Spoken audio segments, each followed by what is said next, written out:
Each week, nearly a dozen movies are released theatrically. 40 films a month, more than 400 a year. That's a plethora of cinema. Too much cinema. You'd have to be an addict to see all that, but don't fret. We've got you covered. This is CinemAddicts. Hey everyone, what's up? This is episode 246 of CinemAddicts. We are covering new movies that are coming out for the week starting Friday, January 14th, 2024. I'm sure there's a whole bunch of big movies that are coming out this weekend here over at CinemAddicts. I would say maybe about 95% of our focus is on the indie films, the definite movie alternatives you can have for this week, for every week on a given week. So some really interesting stuff. We have Queendom. That's interesting. I have not seen that. Ghostlight, possibly a cinematic gem. We'll see. And finally, Reverse the Curse. Those are the three movies we're reviewing this week, plus a whole bunch of recommendations from Bruce and Eric. And yeah, that's it. Eric, Holmes, how's last week been for you regarding movie interviews and movies in general? Oh, it's been really good. Got to did the interview with Mark Singer today. Sent that to you, so that'll probably, I don't think that'll be out next week or the week after because the movie Agent Recon isn't coming out till later. But interview went really good. Yeah, I did interview with Jane Badler for a movie I will be talking about this week. Okay. Yes. And I did see all of the first miniseries of, since I talked to Jane Badler and Mark Singer, watched the first miniseries of V. You know, you're 40. Crap, maybe we should talk about that. You know, you're quite good. That was 40 years ago, brother. Over the V, the series, right? Yeah, like obviously I knew of V and like seen like little snippets here and there, but I never actually like sat down and watched it. And yeah, that thing holds up really good. And really, it's kind of sad how not much has changed. Not much has changed. I don't know about you, Bruce. We were in our teens when V actually hit the quote unquote airwaves. I remember my mom was working, I think, real estate school or going to real estate school. And my I guess my highlight of the week was her getting cheese pizza from Amici right down the street, bringing the cheese pizza home so I can watch V. And if I recall, there's a lot of stuff that goes on V that I was I was shocked that it happened regarding deaths and twists and turns. If I recall, Bruce, do you have any recall of V yourself? Did you remember liking it? Yeah, I remember it was kind of a phenomenon in a way. It was, in my youth, it was one of the first, like, I guess, like major TV hit sci-fi shows. Like, you know, there was always like Star Trek and stuff that was kind of that we liked, that were people that were kind of in the genre, but as an actual broad mainstream like hit, I couldn't think, other than maybe Battlestar Galactica. But V was a little more, I don't know what to say, serious, but I think it had a little more impact. And Robert Englund, that's where I first kind of fell in love with Robert Englund. And that and I'd say a jaw unhinging scene was very memorable from the series. That was about all I'll say. But yeah. Right. Real quick, does Robert Englund, does he show up more in the sequel miniseries in the series? Because he was in the original miniseries, but he had like if I remember right, like two really small parts. Yeah, he becomes, I think he became kind of a cult favorite, and I think they wrote his character up quite a bit more as the series went on. But the series went on, it kind of lost its steam as far as I remember, but his character definitely got a lot more airtime, if I remember correctly. Right. Okay. So V, it's the reason why we're mentioning V is within the last couple of weeks, Eric Holmes has interviewed Jane Badler, who, me as a 13-year-old, I remembered Jane Badler's character in V very, very well. Very multi-layered character. Pretty, it's not, if I recall, really good stuff from Jane Badler. So actually, Eric was able to interview Badler for a movie he's going to review. I believe it's Trim Season, towards his recommendation at the end of this episode.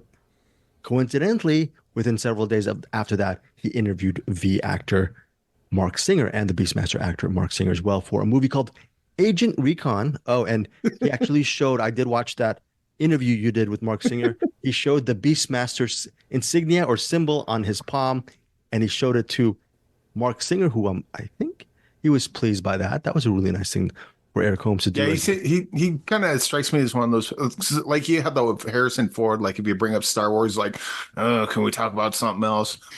And then you got the other end of the spectrum of Casper Van Dien, like when you talk about Starship Troopers, like, oh, sweet, I love talking about that. Like Mark Singer seems more on the Casper Van Dien side, like someone that appreciates what they did in the past and appreciates the love they get for that. Yeah. So And that's always good to see. yeah, so Eric and I will actually talk about Agent Recon next week as part of our movie reviews for the week of June 21st, because I believe, it comes out next week on June 21st. And Eric, for the Cinematics podcast feed, has interviews with Mark Singer, filmmaker Derek King, and I believe he has one more interview slated, hopefully scheduled on Monday. So all of these interviews will be part of our Cinematics podcast feed, which we will put up early to mid next week. Okay, so that's that for Agent Recon and V. Bruce, did you get to go to the festival over the weekend, or were you too busy as far as... I ended up having to work too much this last weekend, so I didn't get to go, unfortunately, which makes me sad. I know we're going to be able to see at least one of the movies that was there, so that's good. But yeah, I didn't get to go. Too bad. No, I mean, you're too busy, Bruce, and I would have told you not to go anyway, because if you're I just stay home and F the world, Bruce, right? Except our Patreon members and our Cinematics Facebook group members and people who subscribe to the podcast. Just F everybody. You guys agree with this? I don't leave the house and just talk movies and with our Cinematics crew. That's the life I lead, Bruce. I don't know. Why did you want to go to a film festival? What? Yes, Eric. If you don't leave the house, it's real easy to forget to take a shower. And when you do, you're going to need a shower curtain. And if you need help on where to find one, you can go to CinemAddictsPodcast.com. We have a wonderful shower curtain there. Thank you. And it also helps with hiding bodies too. But very, very good. Thank you, Eric. I don't need to talk about that out loud. Thank you, Eric Holmes, our Cinematics interviewer and our pitch man. Again, CinematicsPodcast.com. Bruce, any caveats regarding if any of our listeners or subscribers or Patreon members at all decide to buy anything from CinematicsPodcast.com? Is there a catch? Will they sell their soul to the devil? Will someone weird pop up in front of their door once they make the purchase? What's going to happen, Bruce? Well, you leave your home, so I don't know if anything weird's going to show up at their door, but no, the only thing caveat is if you buy one thing, you should buy two things, because your friends are going to feel left out, that they don't have the thing that you got that has cinematic stuff all over. They're going to be like, hey, well, how do I get one of those shower curtains? So just buy two, give one away. Bruce, you are secretly a pitch man yourself. I know you're trying to hide it. I just found this, the salesman in Bruce Purkey. That's amazing. So let's get to our features. I have not seen Queendom. This is a film that Bruce Purkey wanted last week, and this was number one with a bullet on his list. Bruce and Eric Holmes will have the review of Queendom. Bruce, why don't you take it away? What is this about? It's in theaters and VOD on Friday, June 14th. It's, oh boy, I have to pronounce the name. Give me help here of the director. It's a documentary directed by Agnila Galdanova. That's my best. That's my best try at it. And basically it centers on a person who goes by, and I don't know if this is their actual name, but they go by Gennady or Gennady. It looks like Jenna DIY if you put it all into one name. That's the best way I could. Just so you know, on IMDb, they're listed as Jenna Marvin. So there you go. Jenna for short. So Jenna D must be like their kind of like stage name or maybe like a Joseph who's shortened down to Joe, maybe something like that. Something like that, possibly. Yep. Either way, this person is not only so they're in Russia. And we see that really early on. And in fact, it starts out in Magadan, Russia, which is kind of this, I mean, it's not Siberia per se, but it's out in the boonies. And you see them with, if I remember correctly, it starts out, I think they're with their grandmother and they go shopping.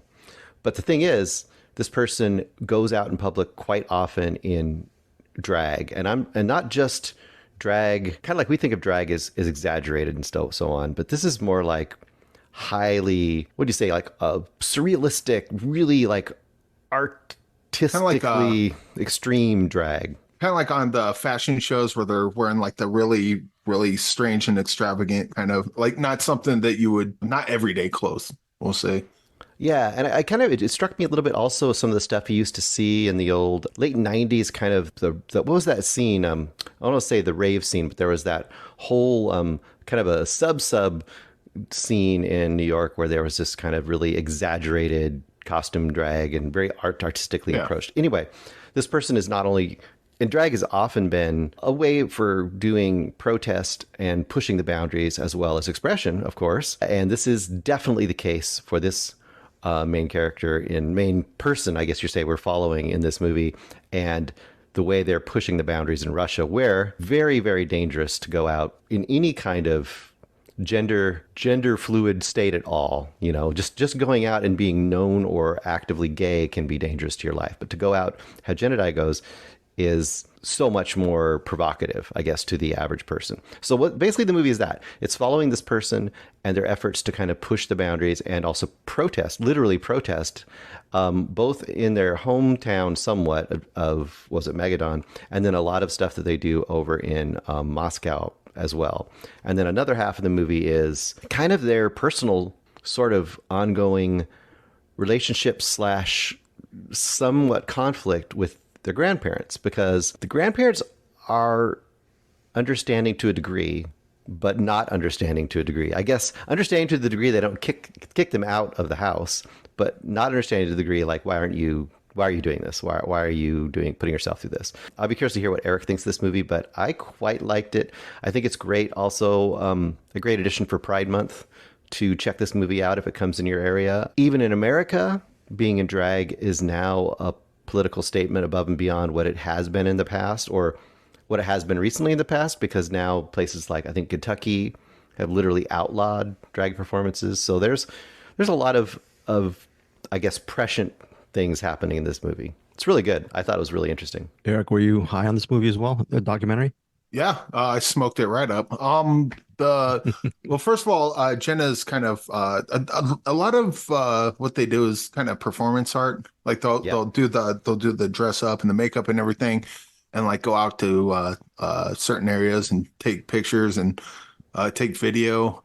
And the videos that they show like throughout the documentary as Jenna's going out look really cool. Like there was that one that Jenna did kind of in mud. Like they're all like blacked out and like doing the mud, and it was like, oh, that it kind of if you've seen the David Fincher's Girl with the Dragon Tattoo, it kind of looks like the opening to that. And so there's a bunch of stuff like that. There's a ton of stuff of Jenna just going out and being kicked out. Bruce said they get kicked out of a grocery store. They get kicked out of pretty much everywhere that they're at. My first thought was, if you're the type of person that has a job that needs to have someone leave because of how they're dressed, you should probably find different work, or be the person at that job saying, hey Eric, why don't you go kick that weirdo out? Why? What are they doing? Oh, look how they're dressed. Okay. And then I'll walk up to him and go, hey, I'm supposed to kick you out, but in fact, I'll just escort you and help you out because I don't want to kick you out, and I'm going to do everything I can. Why do you want to be that person that just steps on someone just because it's your job? So anywhere Jenna goes, if they're not conforming, they just get shoveled off somewhere else. And even to the point where the grandparents are like, oh, you're not going to get a job because you did this and that. And it was Jenna protested, and the school that they were at wouldn't allow protesting. If I remember correctly, it was an art college. Yes, it was. Which is ridiculous. Art is expression. Protesting is expression. Why wouldn't art, like, none of that makes sense? I mean, it makes sense that it's in Russia. I mean, that, you know, I believe Russia and China just in general is pretty oppressive like that. But I mean, this documentary just kind of lays all that, you know, it's right there out in the open, and it's very frustrating to watch. And it's frustrating to watch what Jenna has to go through.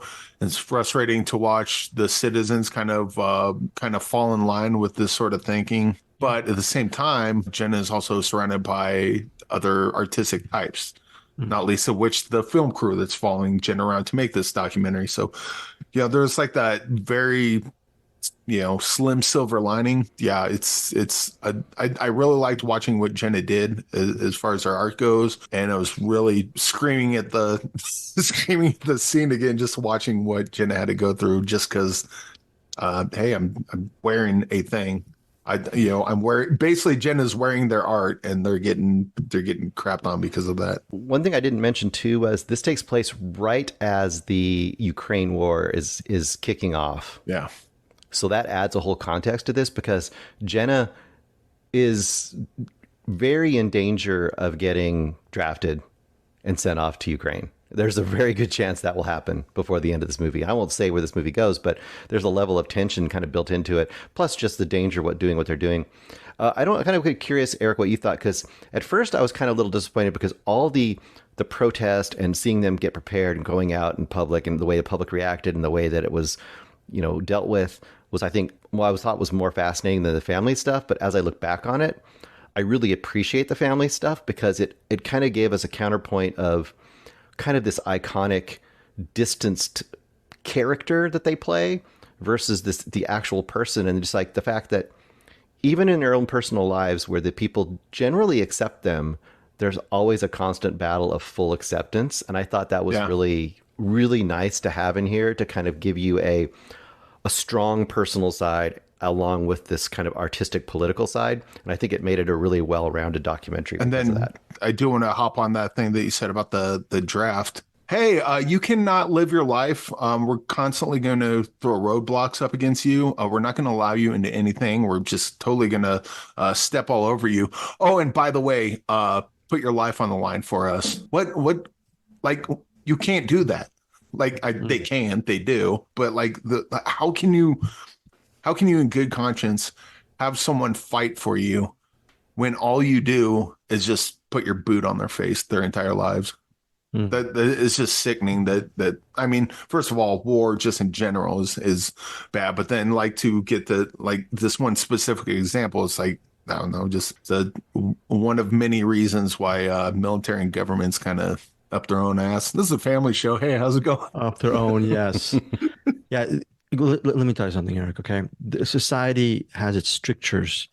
You've got to live within the lines of obedience. You don't. And conformity. Jenna proved that you can live outside that. It's going to be tough, but people like Jenna, they go through this, and then hopefully more people like them do the same thing, and eventually there will just be a small, tiny fraction that just wants to hang on to the old days of police and military and who's going to save us and blah blah blah. And hopefully one day they'll all go away. Not in our lifetime, but right. I got my fingers crossed. I have my hopes it'll happen sometime. Hopefully, that maybe the next evolution. It won't be humanity. It'll be whatever humanity evolves into that may do that. We're just a bunch of dumb apes. So I was bald apes do what bald apes do. Well, okay, so this sounds very interesting. Final thoughts and ratings on Queendom. Can't wait to actually see this documentary. Very brave what Jenna's doing, by the way. So I'm really excited to see how this documentary plays out. Bruce Purkey, your rating. I'm probably going to go 4.5. Only 4.5 because I could have used even more. I understand they probably just only had so much time and they want to get it out there, and I appreciate that. But this is one I could see expanding upon. But definitely in the running for one of the top documentaries I've seen so far this year. Also a great pairing with, what was the name of that other one we saw with the trans person that was undercover in the Taliban? Yes. I'll have to look that up. I forget the name of the documentary, but I know exactly which one. I apologize for missing that, but those would be a great 1-2 documentary during Pride Month, just to see people who are really out on the front lines. Yeah, this is a great movie. Amazing. Eric Holmes, your rating on Queendom? I'll probably go 4 stars on this. Like as a documentary, it's like the documentary, all the nuts and bolts of the documentary, it was kind of probably 2.5, 3 star, but this is kind of this documentary is elevated by Jenna just being involved. Like if this was literally anyone else, it'd probably be like a 3-star documentary, but just following Jenna's story and personality and art and everything, it kind of elevated it quite a bit actually. So yeah, 4 stars. And this is another one of those documentaries. It's like, sadly, it will change nothing. It'd be nice if it did, but it won't. Right. You know, Eric, you gotta stop. You gotta stop being so positive about things because you're gonna make me think about really wonderful, pretty pictures. I Anyways, I live in the world, Greg. what is the I I live here. see how we react to things, and it doesn't look good. Doesn't look good at all. I'm so Bruce. Can you continue the show? I'm about to go Are through you some just too kind of sad? Are you manic sad? depression. Yeah, he's bringing out the manic depression of Greg Srisavasdi. That is There'll be Queendom. Manic no more depressive. tears for the rest of the show. Nothing that we Okay, saw is probably. going to bring you to tears at all in this Okay, show. So let's say that. okay, very, very good. Barring Eric's, actually, it's a very insightful take on society and the world itself. Queendom, 4 stars from Eric Holmes, 4.5 stars from Bruce Purkey. Again, Queendom in theaters and available on VOD June 14th. Now, also available on June 14th, only in theaters, New York and Chicago, but it expands to more cities starting June 21st, is a movie called Ghostlight. And this is so interesting. I really want to see what Bruce and Eric have to say about this. It centers on a, quote, melancholic construction worker named Dan. Dan is played by Keith Kupferer, and he's drifting from his wife and daughter because they have a certain situation that happened in the past that is really putting an understandable darkness and sadness over the whole family construct. His daughter is very rebellious and she's pretty much on her way out of school. She's suspended and she's vulgar, and there may be a reason why she's acting out. And also his wife, she, like her husband, she keeps things bottled in as well, and she's trying to hold the family together. The wife is played by Catherine Malin Kupferer, and the daughter is played by Tara Malin. What's interesting about these three actors is they're a real life family. They're a daughter, husband, wife, mother, father. So it's very organic. So what happens is also Dan, to actually work through his own tragedy and his own mental health, he actually joins a local theater production of Romeo and Juliet. And as he's learning more about what it takes to be an actor and a part of this whole community theater community theater experience, he learns more about Romeo and Juliet, and he gets to look a little bit deeper into his own life as well as his relationships with his dear loved ones. That is the premise of Ghostlight. It is a second feature film from filmmakers Alex Thompson and Kelly O'Sullivan. I was pretty much speechless by the end of the movie in a good way. Eric Holmes, take it away. Your thoughts on Ghostlight?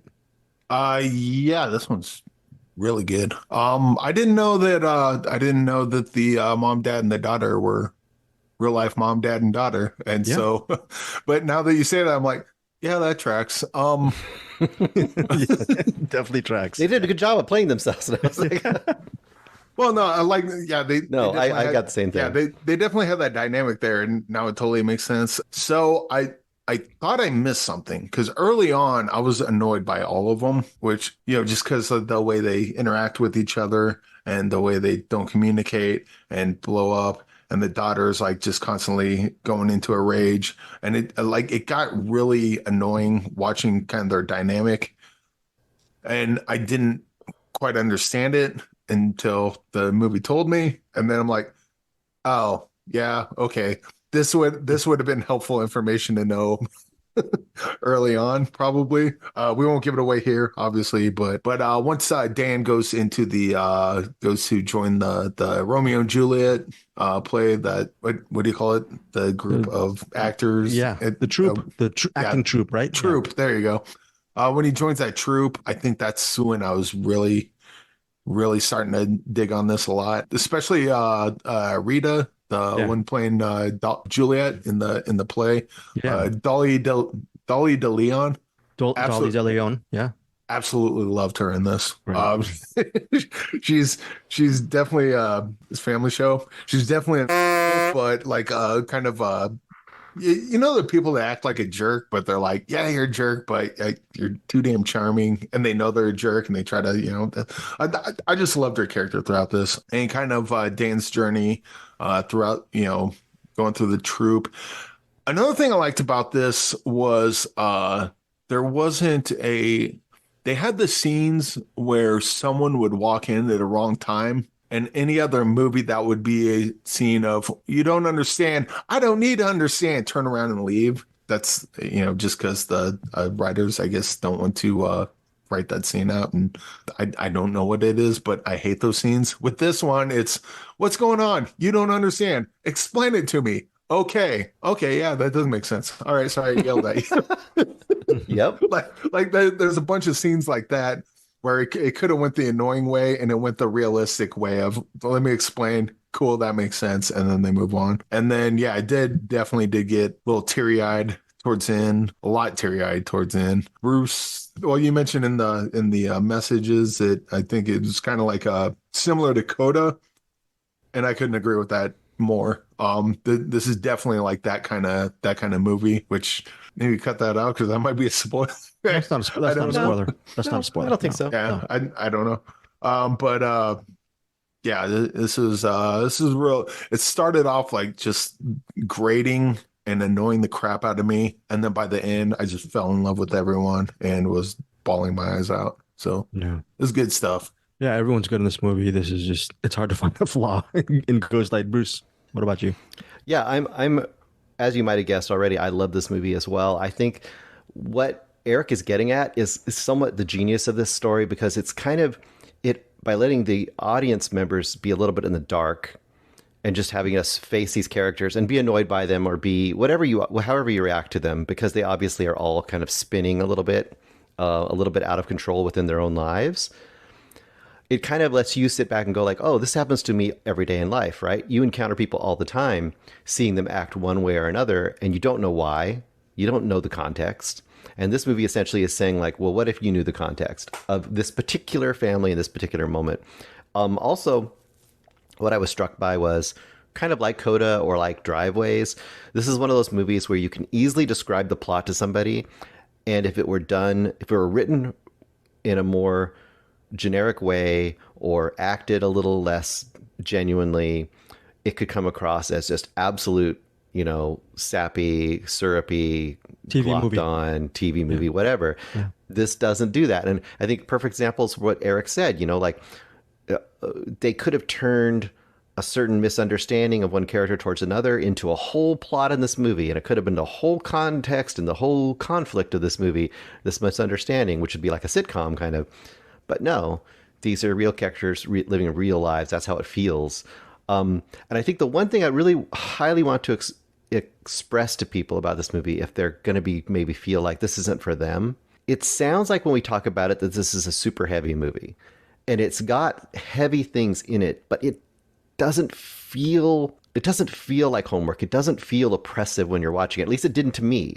Because I feel like there's enough brightness and there's enough just interesting characters that you're drawn into in this movie that it didn't feel overly heavy to me. I would like to hear what you guys think, because Rita elevates the whole thing. Right. Rita lightens the whole thing. Yeah. Well, that whole troupe, that whole acting troupe, and all those interactions are just great. I want to kind of the whole idea. So the part that I said, the information that I would have liked earlier, and now that you say what you just said, that like I think of Rita when we first see Rita. Yep. And you just like, she just comes off as like a curmudgeon. Curmudgeon, good. Yeah. See, it's a family show, Greg. Good, very good. What do you think I was going to say? Come on now.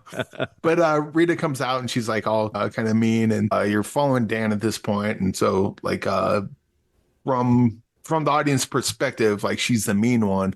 And then when you get to kind of know her and what she's kind of going through, and like her perspective was like, okay, you know what? No, maybe Rita's not so bad.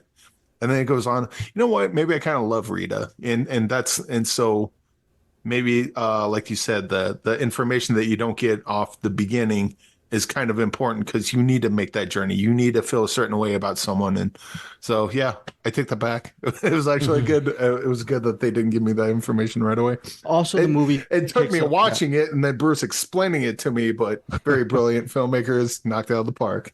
Bruce, to your point, also, it takes a look at this whole, you guys have been talking about, this misperceptions or misconceptions. At the beginning of the movie, I'm looking at these troupe of community actors and I'm thinking, you guys have full-time jobs. Go home and watch your Netflix and get ready for the next day. Why are you spending all of these seemingly wasted hours doing a play that maybe only a few people will see. And then throughout the narrative, you get to realize their passion for community theater and how theater itself can be very therapeutic and healing.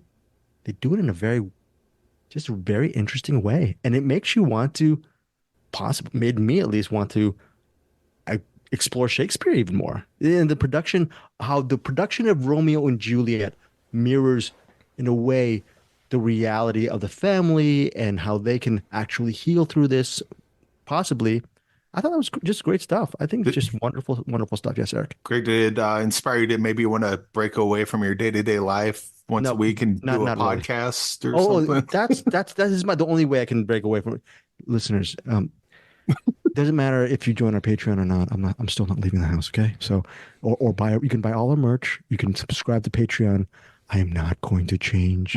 Bruce and Eric may change. Who knows? But I mean, that's kind of what it's about. Like you go to your troupe, you practice Romeo and Juliet, and you play it in front of 5 people. You join a band, you practice every week.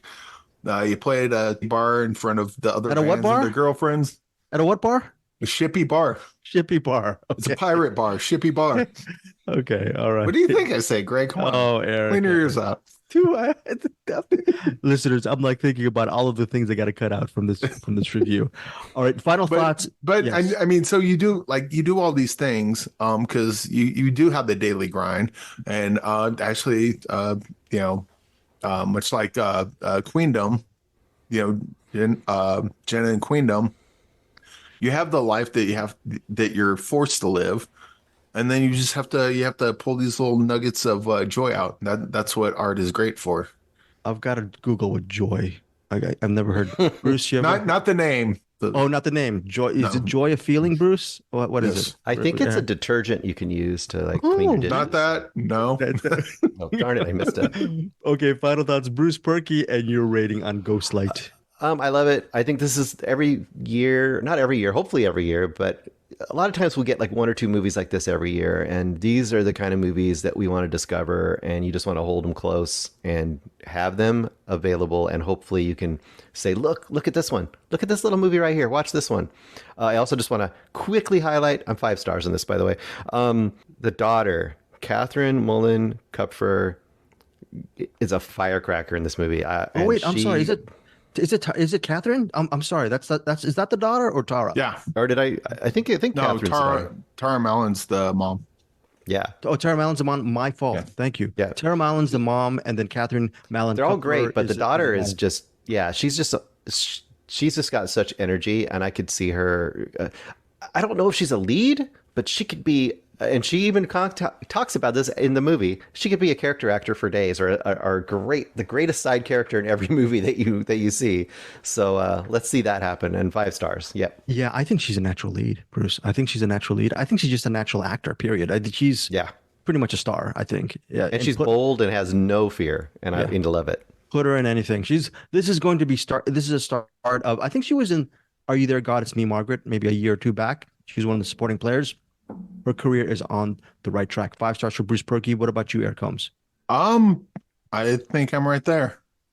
Like I said, I was like, it was incredibly grating at the beginning, but the more I think about it, and the more Bruce explains it to me, I mean, that was the point of it. I would think that I would suspect that there are some people that watch this and think they don't know what the big deal it is. It's just schmaltzy or whatever, or maybe. The thing is, I don't think this is saccharine. But maybe I don't know. Maybe people get that from it. Pull your pants up. Pull your pants Just up, yeah. watch the thing. And I wonder if some people, when they watch movies, they're just afraid to cry, or like if it makes them emotional, they just kind of push back on it. And it's like, do you cry in this movie? You cry, Eric? Oh yeah, definitely. Cool. Bruce, you cry? But absolutely, Yeah. absolutely. I do think there are people that are just going to outright reject this movie, and if you do, fair enough. But I would say don't push it away. Bring it in. Oh, okay. Ghostlight is the kind of movie that some people will really love, like Eric and Bruce, and others like me might have to push it away. It is a little bit too schmaltzy. It is a little bit saccharine, And because Eric swore twice during his Ghostlight review, I'm going to give I this swear movie. once. You swore twice. You swore twice. So I got to edit it. Sorry, Ghostlight, the filmmakers and actors. I'm going to give you guys a 1-star banger. Just kidding. 5 stars. One of my favorites of the year. I love Ghostlight. 5 all around for me, Eric, and Bruce. You've got to see Ghostlight. Only in theaters, though, in New York and Chicago, but it expands to more cities June 21st. Actually, more importantly, see this in the theaters. It'll be a great family. Dramas are really hard to pull off. Bruce mentioned stuff that is hackneyed and cliched. I love cliched dramas. I don't mind TV movie dramas, but this is an elevated experience. This is like Manchester by the Sea meets the other, like meets Coda, sort of that The Manchester by the Sea, that's pretty dark. I see what you're getting at, but I'm saying someone that doesn't know, they're going to come in thinking this is just going to be a complete bummer, which it is not. There are some light moments in Manchester by the Sea. You know, the scene in the police station. Oh, yeah. Okay, so good. Yeah, right. Bruce is looking around. Anyways, Ghostlight 5. I just want to make very clear. Do not go into Ghostlight expecting Manchester by the Sea. It's a little bit darker than Manchester by the Sea. I'm kidding, folks. Ghostlight is a wonderful movie. And like, I think it caps off what Eric and Bruce were trying to say. What we're saying is it has a tragic moments, but there is a lot of light in. That's why it's called Ghostlight, right? Ghostlight. 5 stars from all of us. Now, moving forward, Reverse the Curse. I have Eric and Bruce have invisible ratings. I think Bruce and Eric gave this 5 stars, even though they haven't watched it. Bruce, you're giving David Duchovny's second directing feature 5 stars. Eric, what do you think? Yes. Am I going out? Yes. Oh, yeah. You don't have to. Okay. So anyway, I didn't see it. I have no idea. Right. Reverse the Curse. Any of you guys, Boston Red Sox, New York Yankees baseball fans? Bruce, Eric, any of you guys? Those are baseball teams. These are baseball teams. So no. Look, I think a prohibitive measure for Reverse the Curse is, I think people will say, well, this is a baseball movie, and a part of it is, and Reverse the Curse is about the curse of the Bambino from years. I don't know. I'm sure you guys know this about the years back with when Babe Ruth was traded from the Red Sox to the Yankees, et cetera, et cetera. Oh yeah, and the Yankees fans started dying mysteriously one by one. No, and what happened is the Yankees became a dynasty thanks to the Babe, right? The house that Ruth built and all that stuff. And was that the house that Ruth built Fenway or in the Yankees? But anyways, the house that Ruth built, I think, was the Yankees. But the Yankees had they've had a lifelong dynasty while the Red Sox, ever since trading the Bambino, Babe Ruth, for a while they had years of just misery and choking in the playoffs, et cetera, et cetera. That is sort of the umbrella of this. And this movie is set in 1978 when Ted, played by Logan Marshall Green. A lot of our listeners will remember Logan Marshall Green as a person who kind of looks like Tom Hardy, but most importantly, he was a star of a movie that we all love here, and our buddy Anderson Cowan has praised over the years, Upgrade. So Upgrade star Logan Marshall Green, he plays Ted. He is a peanut vendor at Yankee Stadium. His father, Marty, played by David Duchovny, Marty is a fan of the Red Sox. Marty is also dying. He has terminal cancer, and they're estranged.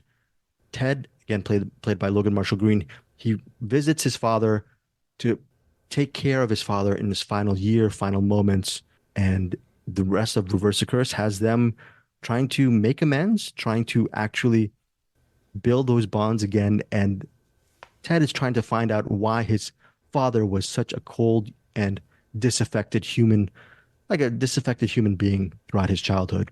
So all of those things will be explored. Also, we have to mention Stephanie Beatriz, I believe that's her name. She is Mariana, a nurse whose job is to ease Marty into the next life. She is called a quote unquote a death specialist, and she goes over to his house to do yoga with Marty and actually be sort of a friend to him and a confidant. So these 3 people, you get to explore their relationships with each other. And it's directed by Duchovny based on his own novel, which I think was released in 2016. It's in theaters and VOD June 14th. Bruce was mentioning stuff about things being cliched or hackneyed, and there are moments in Reverse the Curse which you might... it gets a little bit clunky and sentimental at times, but there's enough comedic moments and gems. Marty, again, that Red Sox huge fan, the Red Sox enthusiast, has a very interesting outlook on life. And Ted, played by Logan Marshall Green, he he's interesting as well. He's doing his sort of very neurotic shtick, and I enjoy the comedy, the lightness of Reverse the Curse, and I also enjoyed some of the some people will call it the sentimental moments. There's a great monologue in a section of the movie where Marty expresses his own just feelings about life and love. And I thought that one hit me pretty good. By the way, going back to Ghostlight, I did not cry because I'm not a human being, folks. I'm not. I did not cry in Ghostlight. I still loved it. Gave it 5 stars. Reverse the Curse, I did not cry, but I really loved the human elements behind this whole story, and I thought it was a really well done film. I suggest this movie if you love Duchovny as a performer and as an artist. This is a solid drama, which I think I'm going to watch again, especially for certain moments. Theaters and VOD, June 14th. My rating for Reverse the Curse is 4 stars. And yeah, tell me what you guys think of Reverse the Curse. If any of these the moments that when it gets really supposedly schmaltzy and sentimental, I think they land very, very well. So that's why I'm giving this movie above that like solid 3.5 star rating. I think some of the home run moments they really do hit it out of the park, and the performances are very good as well. All right, so that is it. Reverse the Curse. We had Ghostlight and we had Queendom. Let's get to our wait, before we get to our recommendations, I forgot to go to our Patreon. For our 2011, this is our month for, I guess, June. We did a little bit of a poll on the Patreon feed. And look, here's the thing. Bruce Purkey is a Patreon member. So, yeah, thank you, Bruce, for being a member of our own. You are the man for that, by the way. You are our better. The Kill List. So we're going to use the Kill List. That's going to be one of our Patreon picks for 2011. And last week, I had the horrific just mistake of calling Ken Cunningham not a Patreon member. And I'm tripling down on Ken Cunningham's fidelity to the CinemAddicts universe. Ken Cunningham, your Patreon pick is I Saw the Devil. So I Saw the Devil and the Kill List will be our movies for 2011. That is our bonus episode for this month. Yes, Eric Holmes. I think when you said you were tripling down, you were saying Ken Cunningham, famously not a patron. Yeah, he's still saying the same thing. I thought that's where you're going with this. My bad. So, yes. Ken Cunningham, I apologize for that. Ken is a Patreon member, and I think he's been a member for quite a while. Thank you for that. Again, Ken's pick, I Saw the Devil. Bruce's pick, who's been a Patreon member for quite a while as well. Bruce, thank you so much for reinvesting into the kitty of a CinemAddicts family show, The Kill List, and I Saw the Devil for our Patreon. And then we're going to announce the assigned pick for next week. And Kenneth Cunningham, you're up again for the assigned pick, okay? So we'll get to that in a second. Let's get to our recommends. Eric Holmes, you mentioned Jane Badler at the beginning of the show. She's in a movie called Trim Season. What is it about? Is it out on VOD right now? Should people watch it? Yeah. So this one, basically, a bunch of kids like get a job. It's kind of, you find out that they're basically just going to get, go to a weed field and like collect weed, and they get a job doing that. And they all meet up at this area. This van pulls up, this hippie guy comes out, says, "Hey, all right, you guys ready? Yeah, cool. We're gonna go pick weed. This is gonna be awesome." They all hop in the van. They go to this cabin, and Jane Badler, she's like this woman that kind of is I don't want to say like the cartel leader, but she's like the person that hires everyone to collect all this weed. Mm-hmm. And then the guy that drove them there in the van, he's taken off, and one of the girls there is like, "Hey, where are you leaving?" He's like, "Nah, don't worry, I'll be back in a week." She's like, "I don't like this like at all." He's like, "Nah, it'll be fine." He leaves. I think I'll just leave it there. You can imagine that things don't go well as soon as that van leaves. Like the weed that they're getting isn't really weed. This kind of has some sort of reefer madness moments to it. Imagine like reefer madness. Well, reefer madness was taken seriously, but imagine someone remaking reefer madness and then but what if, like, we'll take it seriously, but what if the weed was, what made you go insane and blah, blah, blah, and then just made a horror movie out of it? Again, I guess that's what Reefer Madness was. But it's kind of like a updated version of that. But like they know that weed doesn't really do that. This is just the magical thing that. But yeah, this is a really trippy movie. Definitely horror, but kind of psychological horror a lot of the times. Is it gory? Yeah, in parts. But it's mostly just kind of weird and trippy. So I would say, this is a family show, so eat lots of sugar, smoke lots of sugar, snort a bunch of sugar if you need to, and then check this out. I think that's where you're going to get the most out of this. But it was a fun movie and very strange, and very trippy. Trim season, check it out. What is your rating? This might actually be a 3-star banger. I kind of want to go, on one hand, I kind of want to go 4 stars, but this seems like a 3-star banger because I think there's certain people that are going to hate this. And then there's going to be other people. You know what? No, I'll just go 4 stars. 4 stars from Eric Holmes for Trim Season. Very good on that. On Rotten Tomatoes, Trim Season has, I think, 14 reviews, 86% from the critics. Nice. And then fewer than 50 ratings. It's not such a bad rating. 50 it's probably still rotten, but the Rotten Tomato score from the audience is 57%. Who knows? Maybe it will go up from CinemAddicts. You know what? That I can see that. Okay. Like I don't agree. Like my rating wouldn't be 50 whatever percent, but like I can see just how Rotten Tomatoes work. I can see people really digging on this one. I can see people just not liking it at all. Okay. We also have to mention. So that's 3.5. That's 4 stars from Eric Holmes. Again, it was in theaters last week, but it's currently available on VOD if you want to check out Trim Season. We will have, hopefully, the stuff on our show notes. I put up the Amazon links for you guys to purchase or rent any of these movies that are available. The money goes to helps the CinemAddicts. I'm supposed to say that because we are Amazon Associates members. Just wanted you guys to know this. If you do pay through our Amazon links, we will get a cut. Not when I mean we, I will get the cut. Bruce, Eric, and Anderson Cowan do not get a single darn cent. Are you okay with that, Bruce? It really is Trim Season, isn't it? It really is. It really is Trim Season. So, folks, if you want to, yes. But it makes sense because someone's got to cut out the word fudge, right? Thank you, Eric. Eric is appreciating all the work I do to trim any kind of humanity and substance from the fudge, show. ship, ash, yes, tickies. Yes. Okay. Yeah. A lot of stuff. Now, Bruce, Purkey, it's your turn for the recommendations.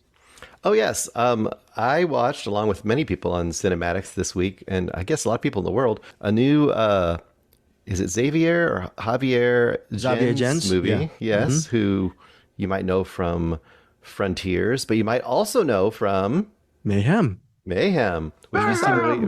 which we saw earlier this year, and hardly anyone else did, and other people should, because it's a really good action movie. This movie is pretty silly, but in a lot of great ways. First of all, shark movies. Bruce, okay, now I'm going to put you on the spot here, because all three of us love Mayhem so much. Yeah. I've just been swirling around my head that I think with critics or reviewers, they always try to be unbiased, but I think the bottom line is we're all humans. We all have our bias. The fact that we all love Mayhem, and Xavier Gens, you liked Frontiers before. Did you go in with a little bit more goodwill into this review? I guess so. I mean, I guess partly because I feel like as a director, at least in general, I wouldn't say everything he's made, but he just has a pretty energetic and fun approach to genre stuff.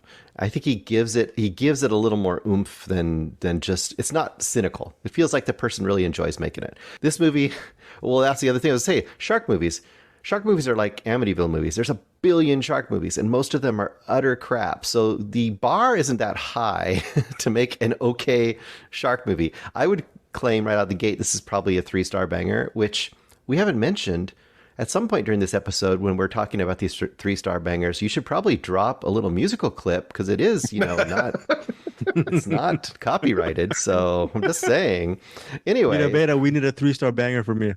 So. No, that was Ryan Smith, right? Yeah, that music that they made. Yeah. Oh, right. Yes, that they, He said it was AI, but then it was like He wrote it though. those lyrics are way too specific to be So AI. he wrote the lyrics and just made AI do the music and the style. So Now, it's all usable. could we use So Ryan Smith stuff on? so that's the thing. Like, Is that was that usable? actually AI or was that like a template song that they? No, I think AI creates it. Just he says, do it in the style of whatever, like like hair Well, metal or something. in that case, I'm not too hip to that, just because it's probably like copyright written stuff, like mished and mashed around. Yeah. But Oh, well. the lyrics are fantastic. I love the lyrics on Yes. it. Thank you, Ryan Smith, for that. Thank you, Ryan.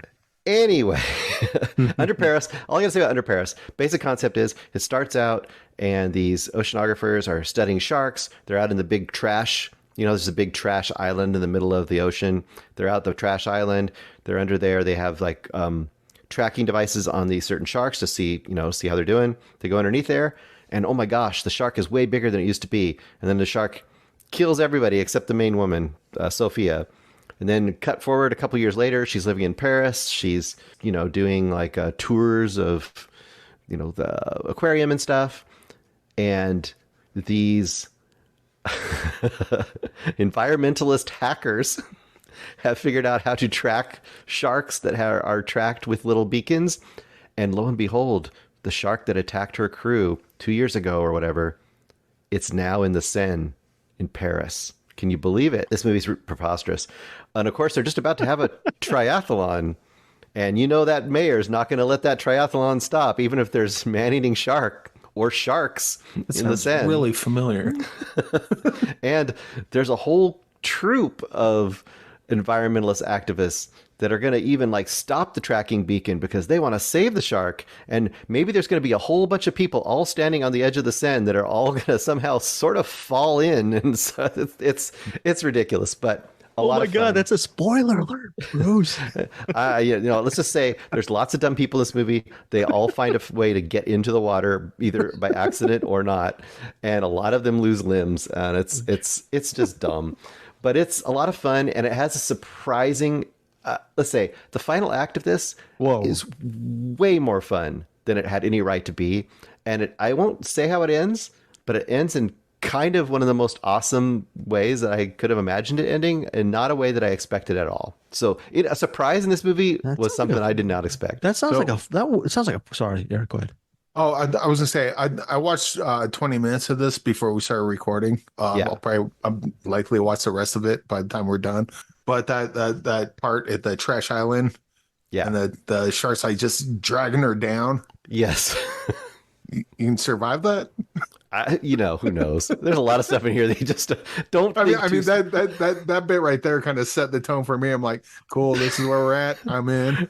Don't think too hard about this movie. This is definitely a turn your mind off.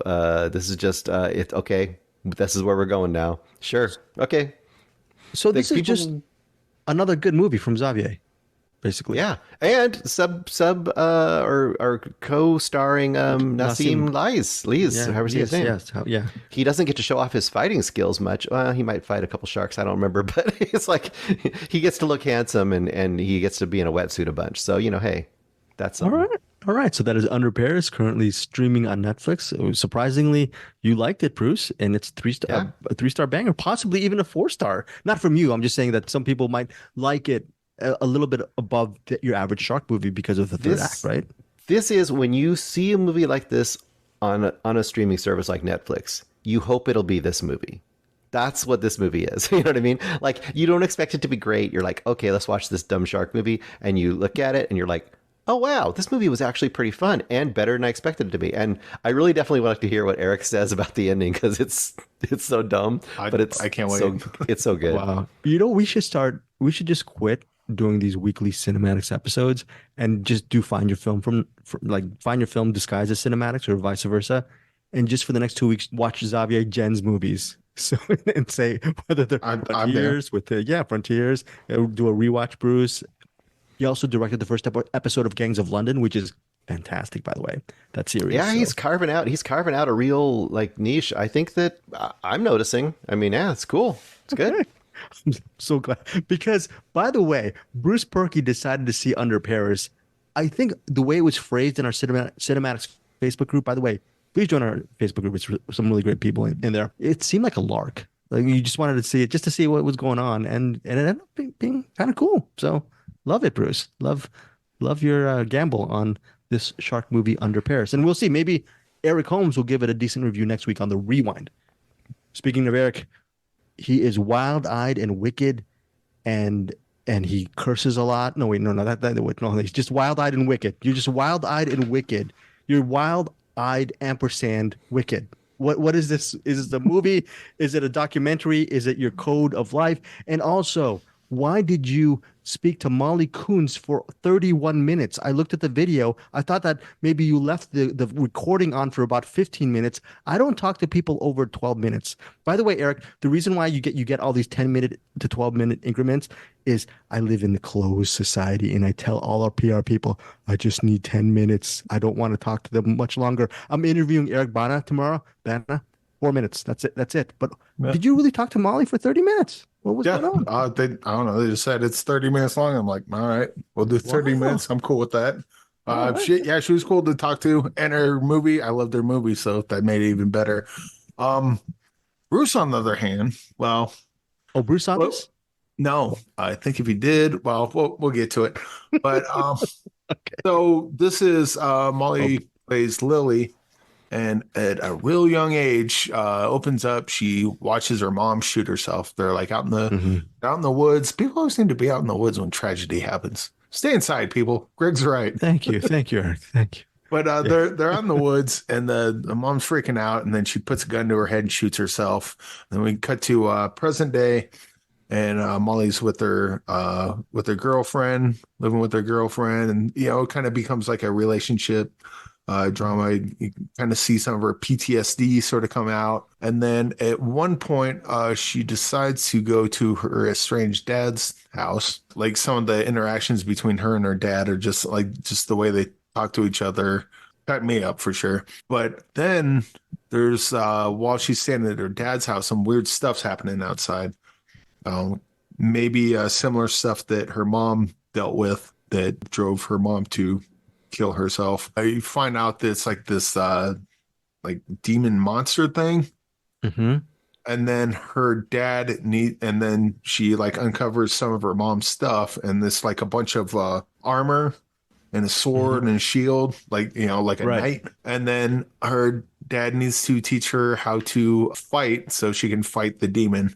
And so it becomes kind of a realistic drama, and then kind of merges into a weird fantasy, similar to, Bruce, are you listening? The Blazing World.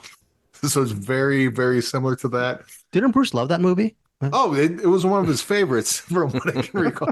No, Bruce hated The Blazing World, but like this movie felt like kind of not like a sequel to A Blazing World, but like kind of in that same, maybe like a thematic sequel, if you will. Granted, I don't think anyone in this movie had anything to do with The Blazing World and vice versa. But if you want a great double feature, or if you're Bruce and you want a god-awful double feature, I would go Blazing World, Wild-Eyed and Wicked. I absolutely love this movie, but...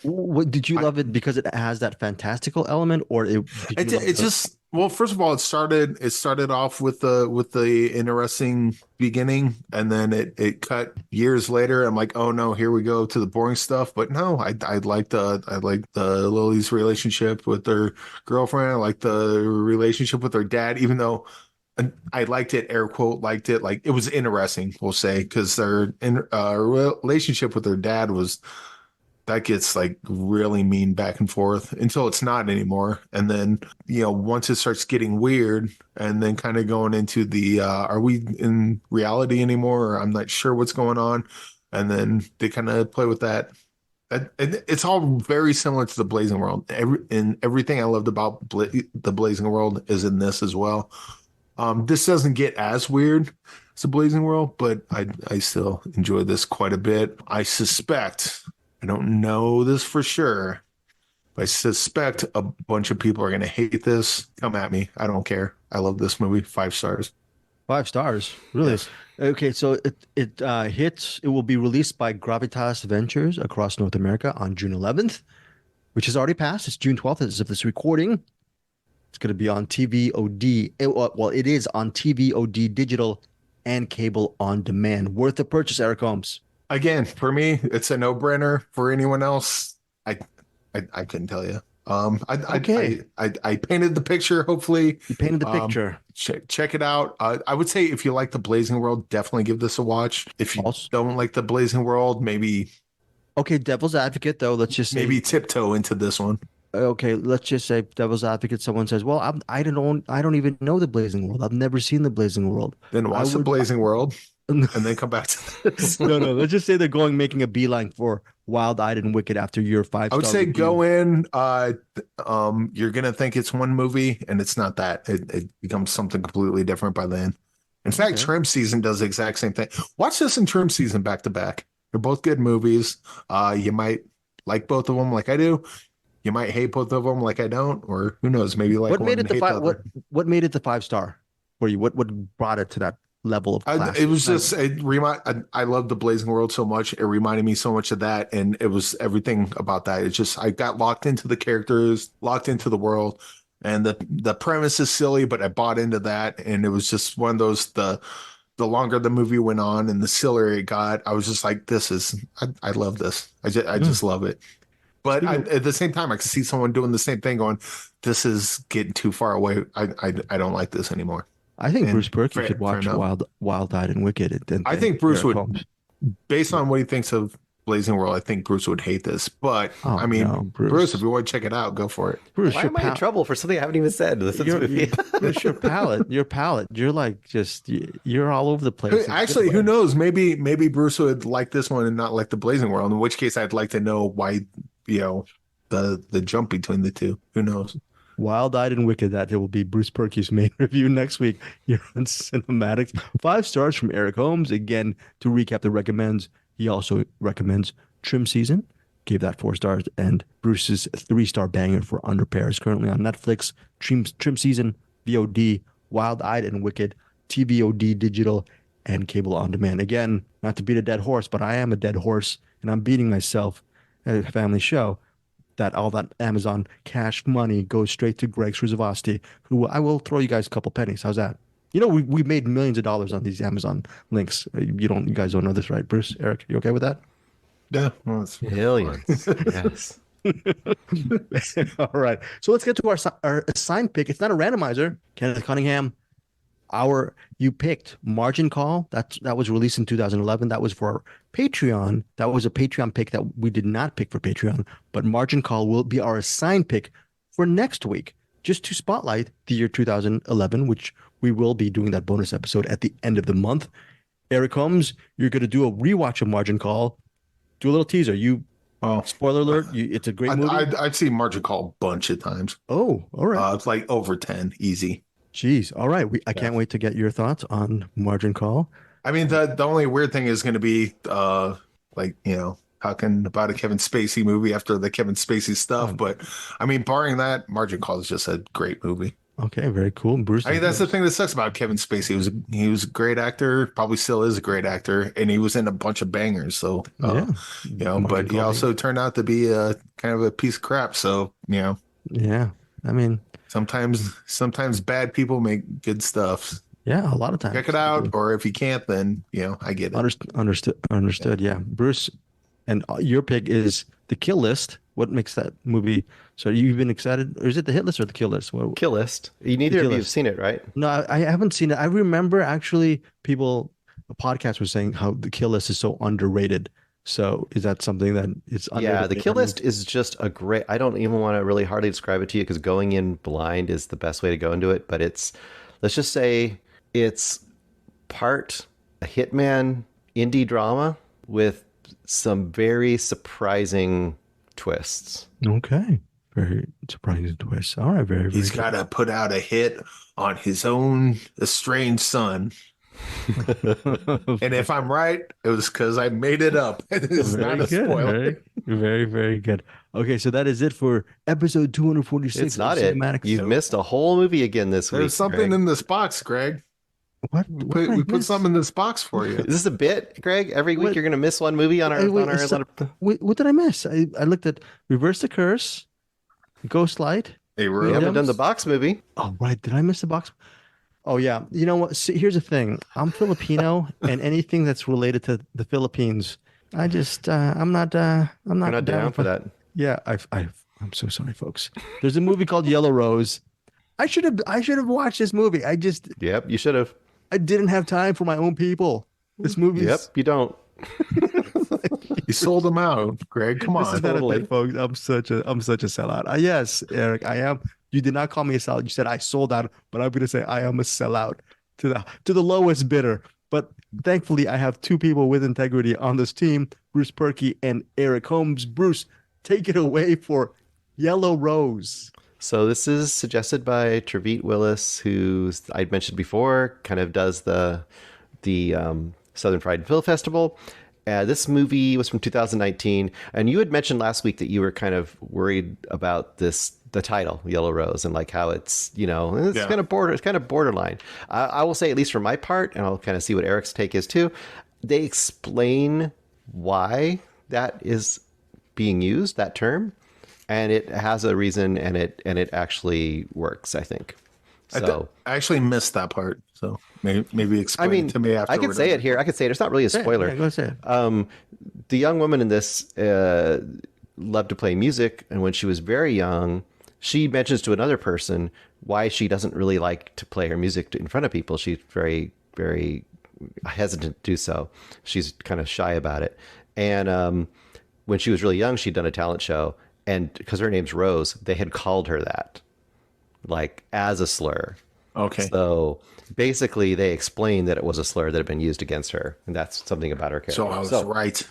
And she's owning it. She's owning the actual name. Like, yeah, and taking it back. I mean, honestly, other than that, it doesn't become a huge issue. Other than it kind of explains her reticence to kind of perform and to kind of put herself out there. But basic story: Rose, and once again, Rose is played by Ava Noblezada. Mm-hmm. I don't know her, but I think she's been in a few different things. And I think she feels like an up-and-comer right now, too. And possibly more on Broadway, I have a feeling. Currently in the Great Gatsby production. I was looking on YouTube. Yeah, in New York. Okay, because she's a great singer and performer, so I can see her doing really well in that arena. Basic concept is it starts out with her and her mother, and her mother lives, or her mother works in like a hotel, kind of. It seems like they kind of clean / sort of manage it maybe on the off hours, and they're undocumented, and they're in the Austin, Texas area. And this is 2019. If you all remember how ICE, not that they're much better now, but they were especially going hard in the middle late teens, and they were just rounding up people right and left and putting them into detention centers. And what happens is Rose is very interested in music. She's very kind of shy about it, but she's been trying to write music on the side and all this. And she kind of meets this guy at a music shop, and he seems like a really nice, kind of nerdy guy, but he sort of shyly asks her out, and they kind of sneak out and go to not a honky tonk, but like a Austin, Texas music bar kind of place. She's not supposed to be there, but she has a fake ID. They go out and have a good night together, come back too late, and they actually come back, and surprisingly, since she was gone, there was a raid, and her mother got taken away by ICE. And luckily she avoided that because she wasn't there. And that's essentially the kickoff of the story.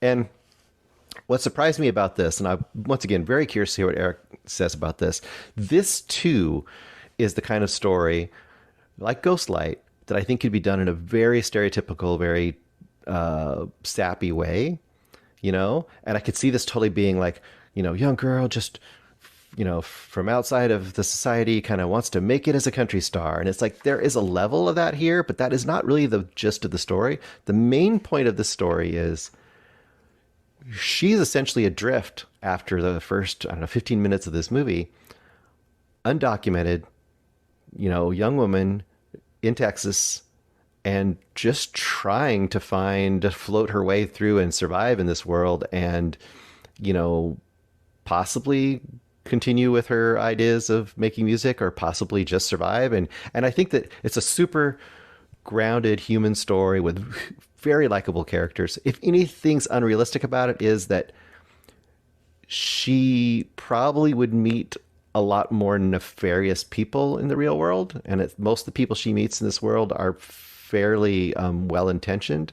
Although I did find that also refreshing because it made me happier that she didn't have super, super duper terrible things happen to her. I just think her character is though so winning. And also I do want to mention Dale Watson, an actual country performer, actor, and he plays a key role in this as well, and he does a great job as well. I think this is a really, really great example of what himself. He does, pretty much, yeah. Pretty much one of the things that indie movies do best when they do it right is this kind of movie and Ghostlight. These kind of movies that are just character-driven, genuine, interesting, showing sides or groups or types of lives that you may not be encountering in your everyday world, and it lets you empathize with people and just love their characters and just enjoy it. I loved it quite a bit. And what do you think, Eric? And they did it all without having a scene where you watch a door close for 5 minutes.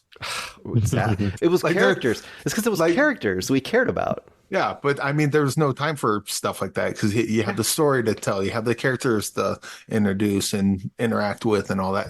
It's almost like if you have a movie with stuff in it, you don't have to resort to pointing a camera at the wall and just and then go and taking a smoke break while it just records for a while. Yeah, I don't think I ever thought about what the camera was looking at because I was cared about characters. I don't know about you, but I was not going, ooh, look at that shot. I was just like, oh, this character is doing something. I'm interested in what they're doing. Folks, yeah, that is Eric's that is a reference to Handling the Undead, a movie that Eric and Bruce reviewed last week. And quite honestly, Bad Luck Banging or Looney Porn, or specifically the first third of that. That's a classic film, by the way. I still love Bad Luck Banging or Looney Porn. Go ahead, Eric. What's your? But this movie reminded me a lot of Marisol. Now Marisol's a bummer. Like just from front to back. This one starts off, it's got the kind of similar plot of Marisol. Well, I guess similar inciting incident rather. But this one also has a bit of Hearts Beat Loud in it too, because it's got the here's the bad thing that happens, but we're not gonna. We'll let you come up for air a couple times, and that'll be nice. Yeah, this is one I really like the characters. Kind of wasn't so hot on her uncle or uncle-in-law or whatever. Yeah, like that. They're definitely people that are kind of. Bruce, you're right. There's no nefarious people in there, but there's people in here that are like, come on, like yeah. Show a little backbone or a little compassion, that sort of thing. Neat thing about watching this now and even thinking about Marisol now, because I believe this came out in 2019. Mm-hmm. Yeah. So this would have been shortly after the Kids in Cages thing. Yep. Apparently that was Donald Trump, and that's all going to end once Joe Biden's in office, and he just doubled down on that, didn't he? So. You know what? This is an America problem. This is not a. I don't know what this goes back to Queendom. The ICE. Sorry, this is a family show, but if you work for ICE, you are not. I don't know. It's probably pretty low, but you know what they do is pretty low too. We're just gonna separate families, put them in a room, and treat them like animals for what? Because they came into America without permission. Kind of like what we did, and it's kind of disgusting.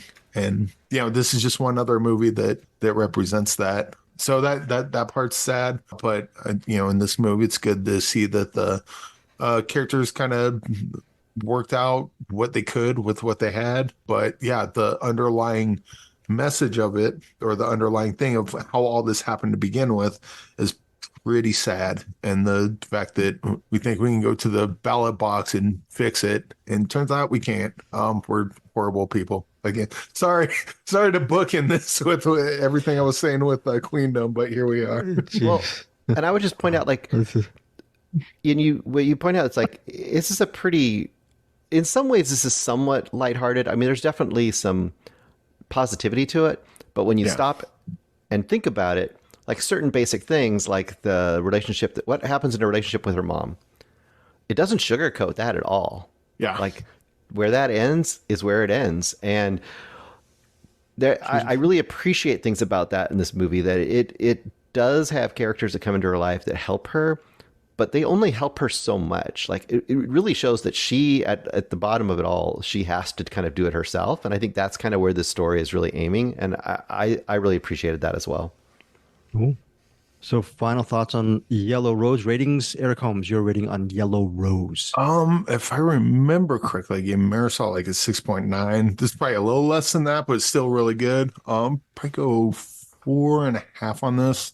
There are a couple of things that like I think given the situation, there's stuff that's like you're sugarcoating a little bit, but overall I think the message is there and the characters are absolutely there. So yeah, 4.5. 4.5 for Eric. What about you, Bruce? Exactly the same, and the same reservations. There's a little sugarcoating there, but overall it doesn't sugarcoat much.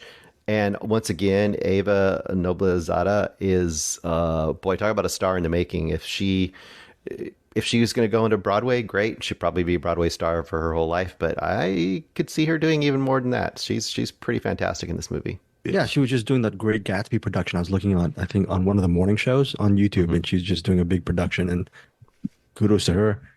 She's Filipina. She is a Filipino immigrant here. Me being I should have probably watched this because That's Filipinos. Okay. We're white saviors. We got this. We support. I mean, look. Here's the thing. I remember the big bit that I've been doing in cinematics ever since. Even when Anderson was here, I would mention that on my Gmail there was 99,000 emails that haven't been unopened. That was 4 years ago when that bit, or 4 or 5 years ago when that bit started with Anderson. My Gmail is now at 162,000 unopened emails. And I'm looking at Yellow Rose from Sony Pictures. I have about 9 unopened emails from October 2020. So we were doing the podcast. I just completely missed it, guys. So I apologize for Greg. Open the one that asks if your co-host would like to interview Michael Jai White, and just respond, yes, absolutely.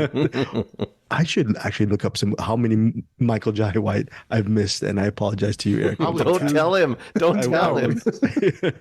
Okay. What you did was wrong, but you can never tell him. I will never, ever tell you.